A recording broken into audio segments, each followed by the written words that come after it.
Hey, how's it going, captains? Admiral Hattori here, and welcome aboard for another World of Warships video on my channel.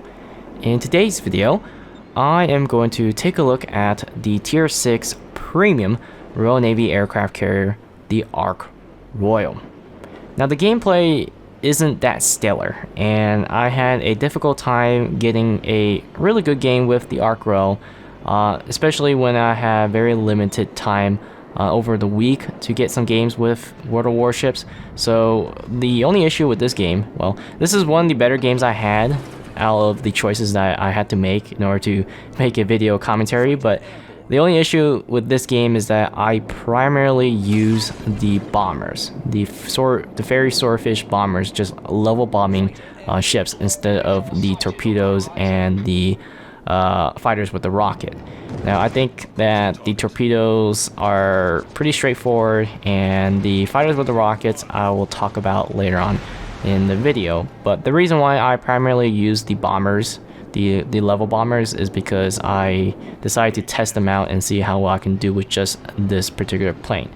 So the Ark Royal is one of the underwhelming premiums out there, but I do like her in some way. There are certain features that I find enjoyable playing the Ark Royal, but when it comes to doing damage, it isn't that impressive. The only way you're going to get some serious damage or pump the potential out of this ship is to send the ship at the front lines, and that isn't really a viable choice because it is just too risky with the Ark Royal, because the Ark Royal Citadel sits pretty high above the water. She's not really a fast ship when it comes to accelerating. Top speed, it's impressive at around 30 knots, but she takes a while to turn, she takes a while to get up to speed, and that is the biggest issue with the Ark Royal. So if you want to take the Ark Royal to the front lines, feel free to, that's your decision. But with this type of concealment and the acceleration with that high citadel, she's practically like a floating Fiji with a flat top on top of it. So that's how the Ark Royal feels, without the Royal Navy maneuverability from the Fiji and the acceleration, of course. So let's talk about the planes. The Blackburn Skuas, the fighters with the rockets, they can penetrate. They penetrate practically any ship that you face at your tier. The only issue is that they lack damage, serious damage per hit with the rockets. The ferry swordfish, which is both the torpedoes and the regular bombers, they are tier 4 planes, which means that they are very slow, which is the biggest problem with the Ark Royal, and you can't really realistically make them just fast because these are pre-World War II planes. Expectations aren't that high for these type of planes when it comes to what they can do, but we had high expectation as a tier 6 aircraft carrier. So this is the biggest killer. You're going to be spending most of your time flying around and losing a lot of planes. Flying because they are slow and losing a lot of them because they're tier 4. And when it comes to tier 7, tier 8 matchmaking, at best you can only get one run going. No second flight.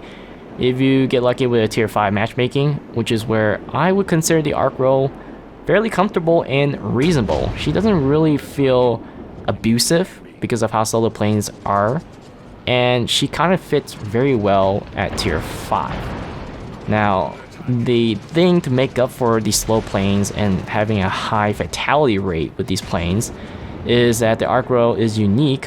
One of the features that I like about the Ark Royal is that she has a very short cooldown time for getting planes onto the flight deck. That is a thing that makes the Ark Royal competitive against other tier 6 carriers. So this is a question of quality versus quantity, and sometimes the quantity does win against quality, as in tier 5 matchmaking, but when it comes to the quality wins over the quantity in the higher tier matchmaking, because you can actually strike the ship versus just feeding the ship free planes. So torpedo bombers and bombers are very slow. Torpedo bombers, the great thing about the Ark Royal is that she does drop 3 torpedoes per strike. So that is a 1 extra torpedo advantage. Is it a big enough difference? I would say yes. It definitely feels like a slight big difference in performance compared to other aircraft carrier, but it's kind of hard to justify because again, you can't really get a second run going. And right here you can clearly see the frustration I have with the map, the autopilot. It's absolute garbage. I don't have a clue what's going on with the autopilot. I wish that Wargaming would bring back the original autopilot because it's just ridiculous how the autopilot works. Sometimes it looks like I should be going forward, but I find myself going backwards. Autopilot doesn't work so well near the border, which just happens to be the area that CVs usually hang out, the back of the map. So yeah, absolutely hate autopilot. So torpedo bombers, they have a lot of alpha, but again, you gotta deal with the slow planes and the high fatality rate. Now the bombers is the interest here. So contrary to the fighters with the rockets, the fighter with rockets has great penetration but lack damage. In the case of the bombers, it's the opposite. It lacks penetration but has seriously good damage. So in most cases, when you play aircraft carriers, you target destroyers and cruisers with the fighters with the rockets. But with this case, you actually want to use the bombers because 1 good run is equivalent to 3 great runs with the fighters with the rockets. So 1 good hit with the bombers, the level bombers, is just enough to make worth of the attack. The only issue is the lack of penetration. So any tier 6 cruiser and above, you won't be able to get that great of a result. Whereas you might have noticed, I'm trying to focus tier 5s with these bombers. They have serious effect. Now in this case, the Aoba, which I'm about to strike, is a tier 6 cruiser, which means that she is actually well protected against my bombs. So notice that 7 bombs failed to penetrate the deck. Against destroyers, you can definitely penetrate any destroyers in any matchmaking that you face. I don't recall any destroyer that I couldn't penetrate. I hit Bensons, I hit Akatsuki, I hit Akizukis. I can just penetrate practically anything. Battleships, yeah, you're not gonna get that great unless, the key word here is unless, that you face a battleship that has some superstructure, a lot of superstructure. So the Fuso is one good example. Nagato, well, generally Japanese with their pagoda mask. The Americans, maybe the New Mexico and Colorado because they got a sizable superstructure.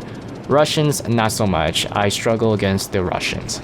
So when it comes to using torpedo bombers, use it against tier 6 cruisers and above and battleships in general.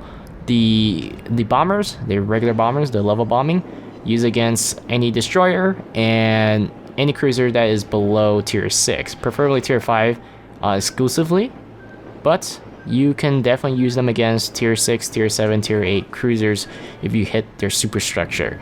But in most cases, you're just going to not do much damage, or you're going to bank on the fires. Now, of course, you can use these level bombers to knock out anti-air on battleships and cruisers, then follow up with the torpedo bombers, and that is the tactic that I would use.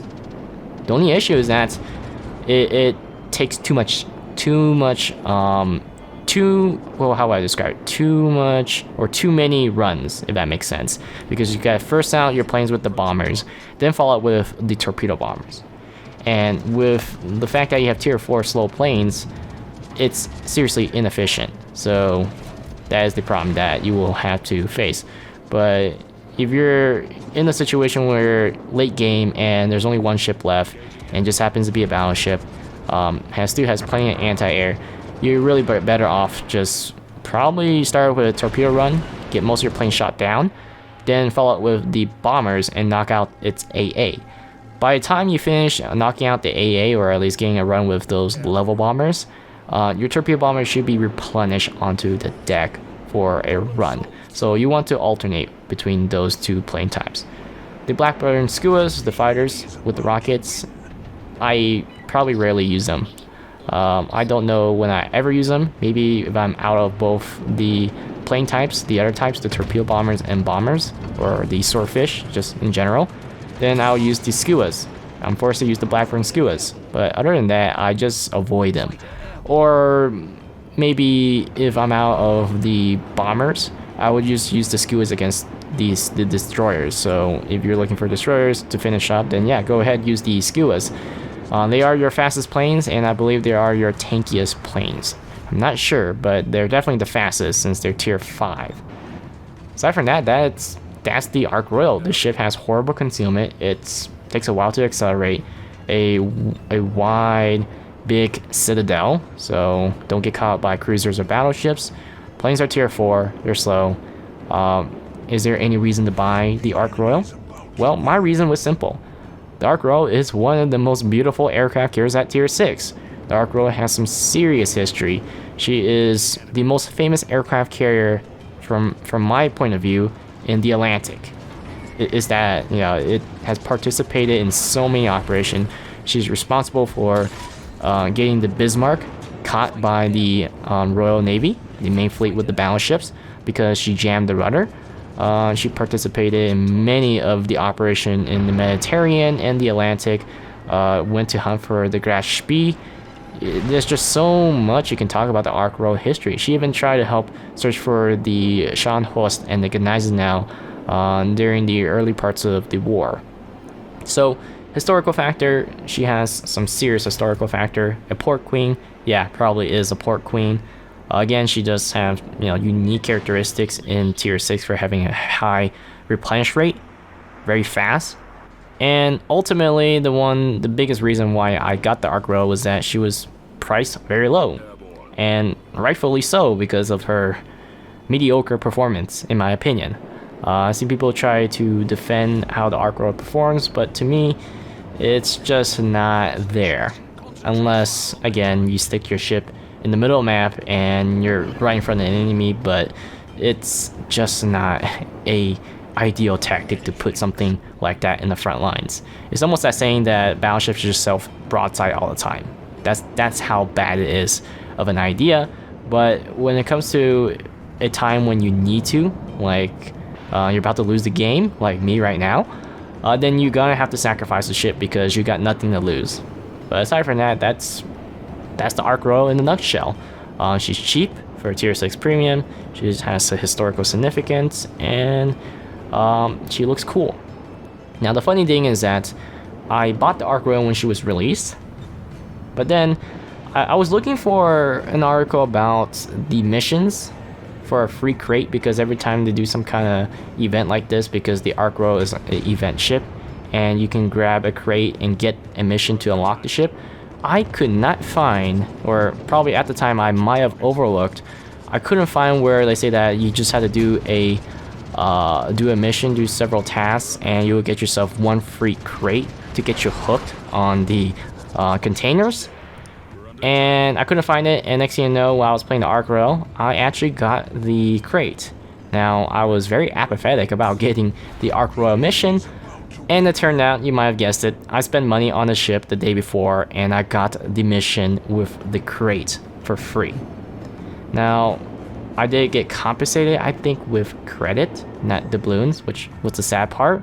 But ultimately, it did give me the Ark Royal historical camouflage when the cat was aboard the Ark Royal, and the cat camouflage. And if I recall correctly, the cat name is Sam, something like, I think it is Sam.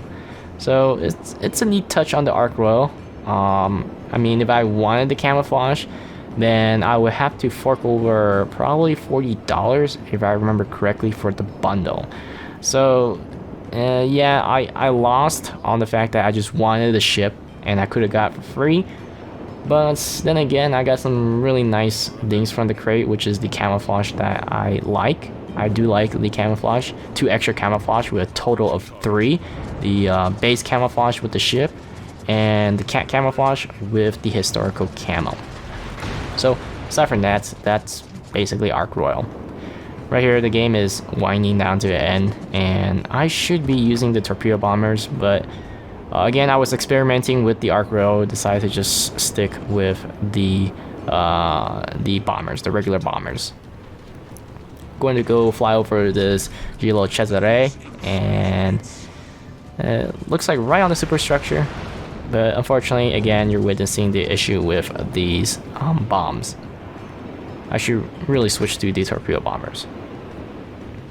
I don't know why I decided to just stick with this last attack. Probably because I want to get maybe one more fire. Oh yeah, one thing is that if you're gonna strike a ship that is going full speed ahead, especially against a destroyer, you want to leak quite a bit with these bombs. They do have a delay on it, a sizable delay. If I remember correctly, the tested version of the Ark Royal was extremely efficient because the bombs fall so quick, but it looks like they actually fixed that and made it fall fairly slow. Well, I don't recall how fast the Furious, when she drops the bomb, how fast they actually get to their target, so maybe that's actually the right speed. It's been a while since I played aircraft carriers. So right here, I'm going to dive in and see what kind of result I can get with these torpedoes. So the middle torpedo, for some odd reason, it's a little bit behind the two torpedoes on the wings of that middle one, if that makes sense. So I missed one of them, but I do get a good result with that run. And the reticle is quite tight. It is fairly tight. That's a good thing. And since it is a Royal Navy aircraft carrier, she does, well, the torpedo planes do get very quick aim time. Right here, I should just send my plane back. But let's see if I can get this torpedo. I do get it, actually. Normally, if that was in Tier 8 or Tier 7 matchmaking, you just forget about it. Just send it back and send out another set of planes.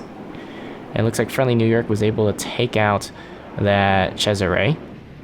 Now, I don't know what this Nuremberg is doing. It's about to get in my way.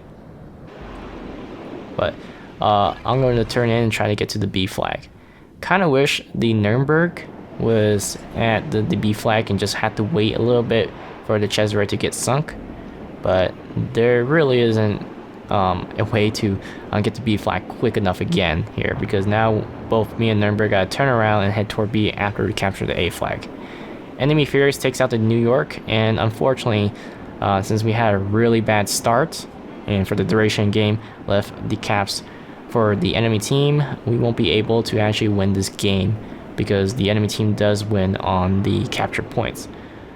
There was a side of me that says that if we were able to get the B flag, or at least stall the B flag, maybe, just maybe, I can go sink the other ship, which ship was this, the Murmansk, and then chase the Furious within the 2 minutes and hope that a miracle will happen. But aside from that, I hope you guys enjoyed this video, and I'll see you guys next time on World of Warships.